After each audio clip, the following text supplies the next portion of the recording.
I've packed this car full of explosives. My name's Paul King, and today I'm playing a suicide bomber.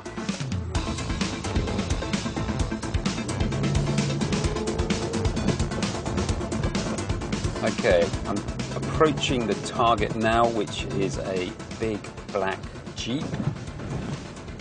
And I'm just coming up, and I'm losing power. The lights have gone off,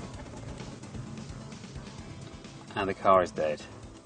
And here is the guy who can tell us exactly what's just happened. Dr. Ernst Kröger heads up an international team developing a new device which stops suspected suicide bombers' vehicles. The team is now testing this new technology at a secret location in Norway. The NATO-funded project has developed a high-intensity electromagnetic beam which makes engines cut out. The ignition will generate a very high-intensity pulse, and it will interfere with the electronic control system inside the car, so the car engine will stop. This first test simulated a suicide bomber driving up to a checkpoint. But would the device work against a suicide bomber targeting a moving car? Myself and the project's senior scientist, Harry Arneson, set off to find out. Okay, Harry, so I'm behind the target now, pulling up behind as close as I can, and as soon as it's possible, I'm going to pull out and try and overtake.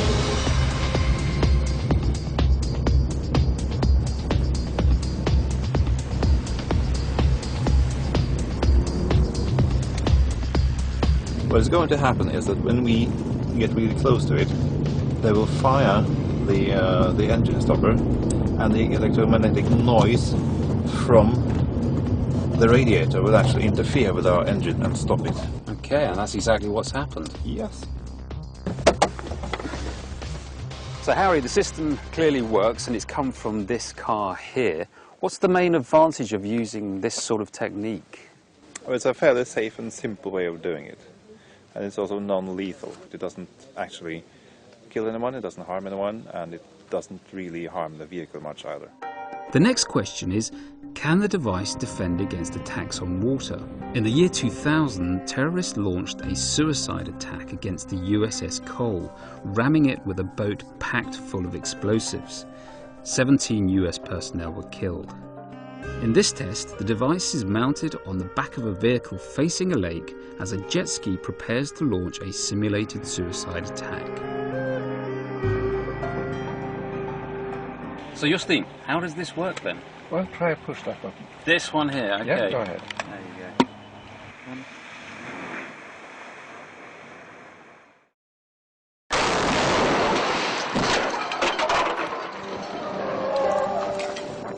This device is not just for use in high-risk countries.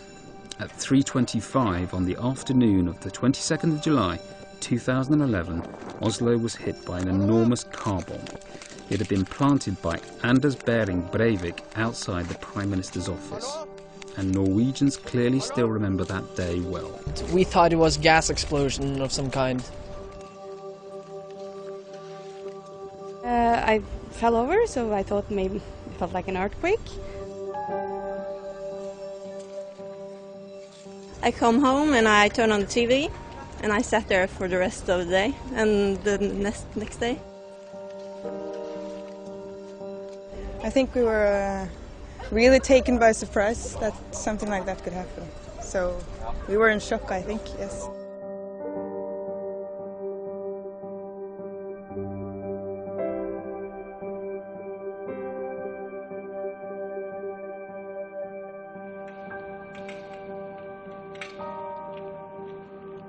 This is the road that Anders Behring Breivik took as he walked away from a car bomb which he planted just outside the Prime Minister's office behind me there, the effects of which can still be seen.